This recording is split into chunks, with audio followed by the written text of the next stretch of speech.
Hey friend, Colin here from Sumthins Recording, and today I'm going to show you how to back up and store your files as a professional audio engineer.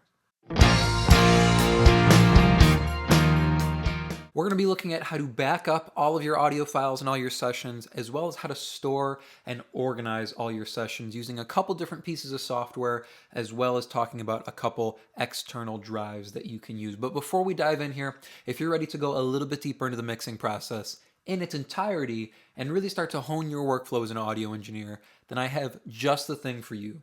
It is my 7-step mixing checklist, and it's just a simple PDF that will walk you through the entire mixing process step by step to help you get professional and radio ready mixes without any more of the guesswork and without any more of the hassle.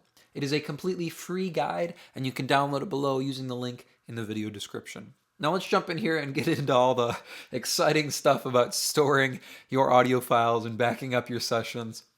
This is the boring side of doing audio, mixing, mastering, recording, what have you, but it is the important side of things, especially if you get into doing this professionally and you're doing work for clients, or even if you're just doing work for yourself and you don't want to lose anything and you don't want it to go away forever and never be able to get it back. Storing stuff properly and backing everything up is going to save you hassle and save you heartache down the road.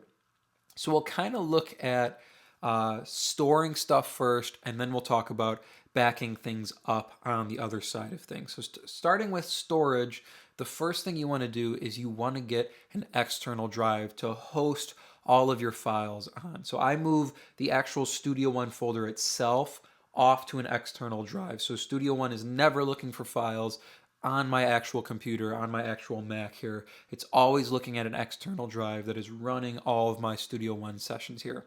Now, when I first got started, I was using, let me pull up Amazon here. I was using this. This is what I started on. I actually have my original drive here. It's a Passport Ultra by Western Digital, I think the company is called. And it's just a 1 terabyte drive. I think it was still the same price when I bought it. You can see this is the old model. Tried to pull up the actual one I bought back in the day. Just a 1 terabyte drive. Mine was in black here, but this lasted me maybe 5, 6 years. I got a lot of work out of this 1 terabyte drive. 1 terabyte drive sounds small when you're thinking about it, but it's 1,000 gigabytes. So you've got a lot of room. Audio files aren't that big, especially when you compare them to video files.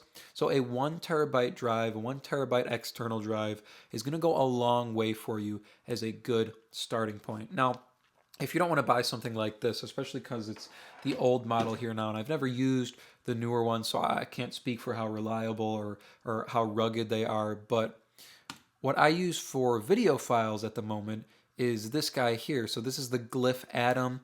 It's a 1 terabyte USB-C drive. Again, the portable SSD drive, or a portable SSD solid state drive. I don't know if this comes in different colors, but this is a nice little guy. It's actually about, throwing stuff around here. It's actually about half the size of this. So it's thinner and takes up less space on your desk or on your mixing board, wherever you're putting your drives here. I've been using this for quite a while, to maybe a couple years now, to store all of my video files that I upload to YouTube here. This works very well as well. In addition to the Passport, I used to use them in conjunction. So I'd use the Passport for audio files, and then I'd use the Glyph for video files. I have since upgraded to this guy here. This is an 8 terabyte drive, also made by Glyph. So I've really gotten into the Glyph drives these past couple years. That comes with Time Machine capability. It's pre-formatted for Mac, so if you're a Mac user, these Glyph drives are awesome. This is quite a big boy here. So if we go through, it has a power supply on it. It's USB-C, but it also comes with a normal USB 3 cable. I have an older Mac here, an older Mac Mini, so I don't have USB-C inputs on it. So it comes with a USB-C to USB 3 if you're still using those. It's a very, very good drive. It's very powerful, and it's extremely fast. So I've been using this for a couple months now since I got it, and it's really fast. So it didn't take that long at all. So I filled up my other drive, which is why I upgraded here. I finally filled up my Passport here, all 1 terabyte, all of it, all 1,000 gigabytes. And I think it only took about 6 hours to move everything over to the Glyph here, the Black Box Pro 8 terabytes. So that's pretty fast for 1,000 gigabytes.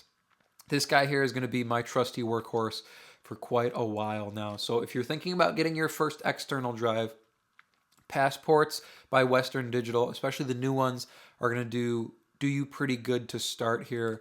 I've never used the new ones, so I can't speak to how reliable or how long lasting they are. These original ones here, the old model, like I said, I worked off of this drive daily for about 5 or 6 years. It was quite the workhorse for me, and you can get in a 2 terabyte model as well. Moving over, if you're also looking for something maybe a little bit more expensive than the Passport, the Glyph drives are awesome. I've been using this Glyph SSD, this 1 terabyte one, for a couple years now. I've never had any issues with it. It's much faster, I would say, than the Passport. It seems to me, especially loading video files off of it, which are quite a bit bigger than audio files. So if you're looking for something to maybe move your Studio One off to or Pro Tools sessions off to, this Glyph 1 terabyte's a great place to start as well. Now, if you're looking to upgrade from maybe a 1 terabyte drive, this thing is a beast. This Black Box Pro 8 terabyte, like I said, I've only been using it for a couple months, but it is an absolute monster. It's so fast, and I have so much more room on it. I only had a terabyte on my other drive here, so now I have 7 more terabytes to fill up over however many years I stick with this. And if you're looking for even more space, so we're on Sweetwater here where you can order these drives. They do make even bigger ones. They make smaller ones too. So if you want to go from like a 1 terabyte to a 2 terabyte, they make black boxes in 2 terabytes. They make the SSDs in 2 terabytes. But if you're looking to go up from the 8 terabyte, the black box, they make this RAID. I've heard great things about the Studio RAID, so the 16 terabyte desktop hard drive. I've heard really good things about this. You can see I looked at it considering it before I bought the black box here. The black boxes they also make in giant form, so you can get a 40 terabyte one. It's a little pricey there, but it will be with you for a long time. So Glyph makes a ton of drives here. You can also just Google around SSDs to find something that works for you. If you're looking for something that's more Windows compatible and you don't want to reformat one of the Glyph drives, you can do a little bit of Googling and find something that works for you. So those are our options here. The black box, the Atom, as well as the Passport gives you quite a base to cover with, whether you're starting or looking to upgrade your external drive. But that's our first piece here. You want to get an external drive to host all of your sessions on. So let's close this here or minimize it if we need to get back to it. Now we're going to look at the actual drive and session organization here. So I've actually named my drive Studio. So this is the black box here. This is the 8 terabyte drive. And then videos is the Atom, which I still run all of my YouTube videos off of here. So it shows up here, and if I click on it, you can see I'm actually hosting the entire Studio One, the entire Studio One folder on this drive. When you first download Studio One and you open it, or Pro Tools, what have you, it's usually going to create a folder in your Documents folder to host all of your sessions, all your songs, your plugins, that sort of thing here. I've literally just grabbed that folder and moved it off to this external drive here. And I have some drum samples and some impulse responses here. So I open up my folder. I'm going to show you how I organize my sessions here on the drive. It's a little bit different than how Studio One starts it. So Studio One usually just puts all the songs in the songs folder and then all the projects in the projects folder. I actually kind of delete these because I don't use them anymore, so I can nuke these because I actually just use what I've put in here called the artists folder. So here are all the different artists I work with, all my current clients, and I host all of their songs and projects in their individual folders. If it's just you working on your drive, you can keep that songs folder. So you can see my band down here. It would literally just show up like this inside the Studio One folder, the songs folder, and then the projects folder. Each of these clients has that inside of their folder. They have a songs folder and then a projects folder where all of those different sessions are hosted. So the song sessions, those are like your mixing sessions and your recording sessions, and they all come up inside your songs folder. And if I need to, inside the songs folder, I can organize it into albums here. So you can see we have LPs and EPs, we have cover songs, that kind of thing.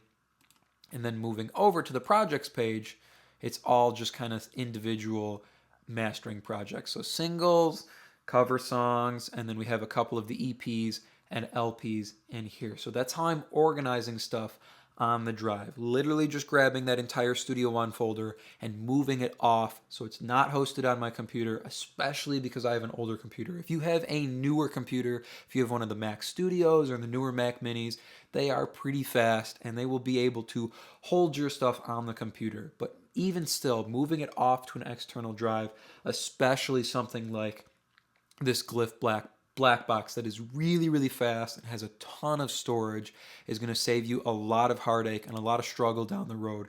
So your computer isn't trying to host all of these sessions as well as host Studio One and host all your other programs. It's just worrying about hosting the program, and then it's calling all the sessions from the external drive.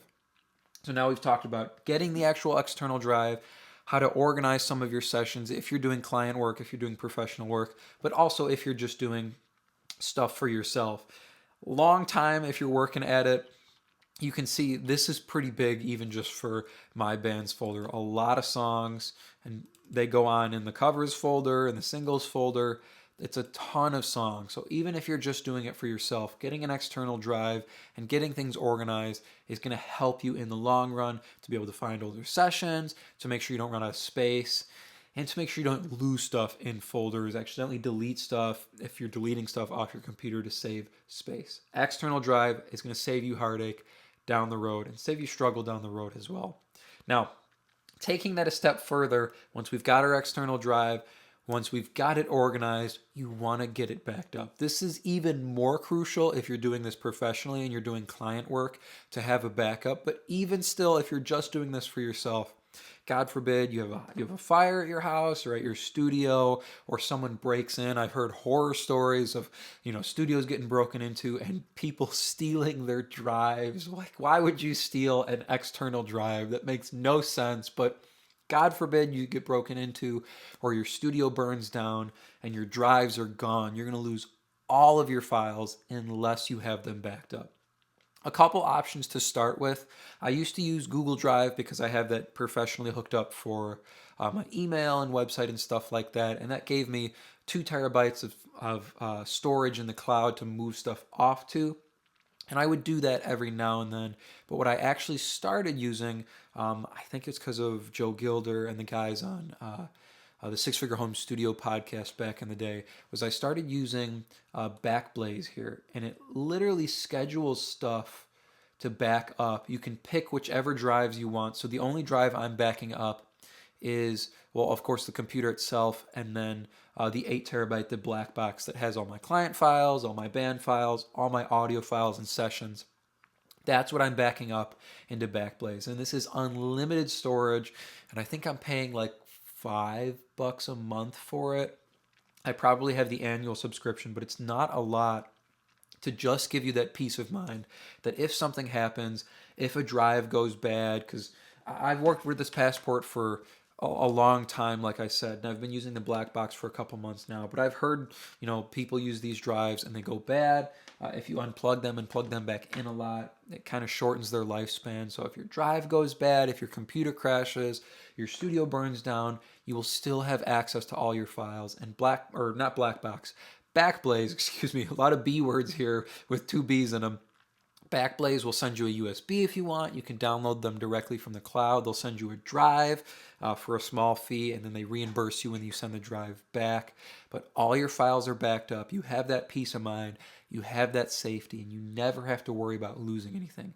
The nice thing about Backblaze, which you can see it's not backing up at the moment, so while I'm working during the day, I don't have to worry about a program working in the background and taking energy or taking power from my computer using CPU power. It actually just schedules these to upload and back up at night into the cloud. So you can put your own schedule on Backblaze. Let me see if I can open up the preferences here for you. So it literally hosts inside of system preferences is what I think it's going to open up here.